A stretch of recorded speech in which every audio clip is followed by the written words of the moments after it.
What's going on YouTube? Sundeep M3 back again with another video. Hope you guys are enjoying the uploads, and as always, be sure to like, comment, subscribe, and share for more videos. In today's video, I'm going to go into a controversial topic as to why I didn't PPF my G80 M3. So I've seen a lot of other YouTubers and people on the internet commenting as to why they should PPF their car, or just reasons in general that they should or shouldn't. So I wanted to do a dedicated video kind of opposing the other side as to why you shouldn't PPF your car and why I didn't. The first and primary reason why I decided not to get my G80 M3 PPF'd has to do with the cost.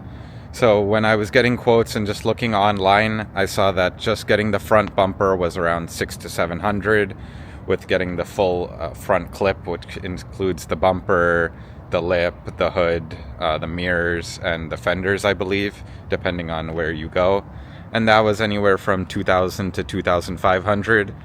And then a full car PPF that includes the carbon roof, the doors, the rear arches, trunk, etc., everything. Those prices vary from $6,000 to $8,000. And these are also depending on where you live. If you were to do it yourself, obviously it would be cheaper. But most shops generally charge this much, going for whatever material you may choose.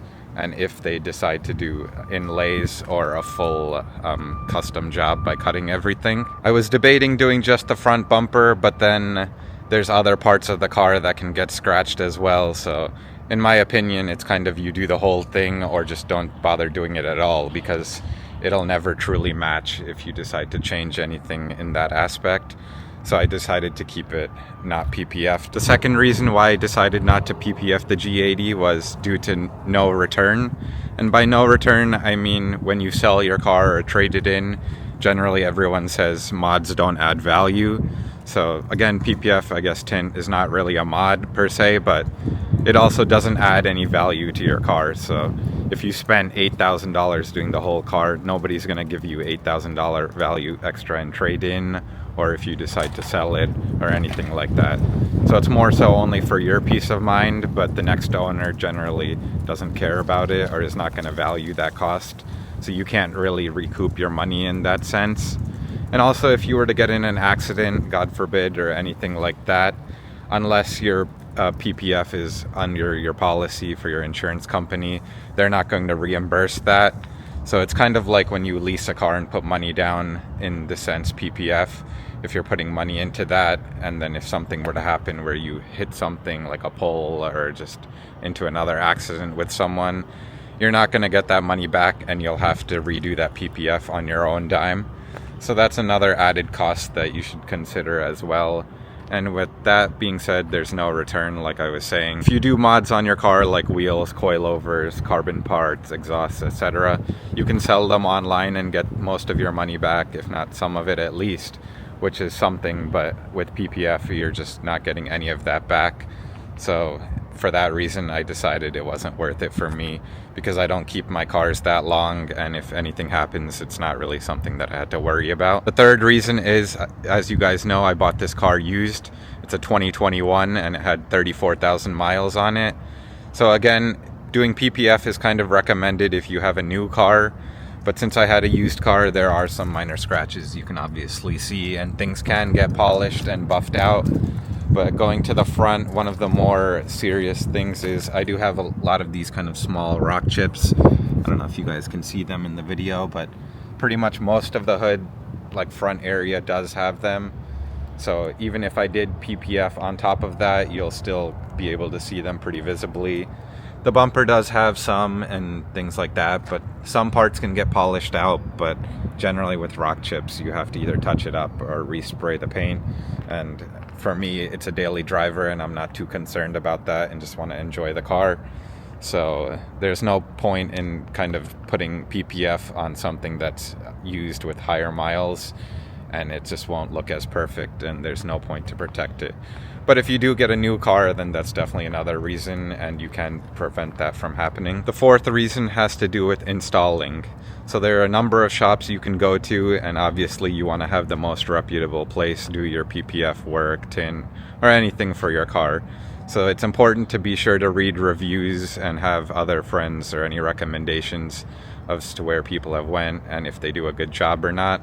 But a lot of shops that I've seen online and people have complained is that when there's PPF done, I don't know if it's whether it's just the overlay films that are already pre-cut or when they're doing custom work, but a lot of people don't take the time to remove all the parts per se, like the bumpers or the tail lights, headlights, things like that, or the grills that need more work.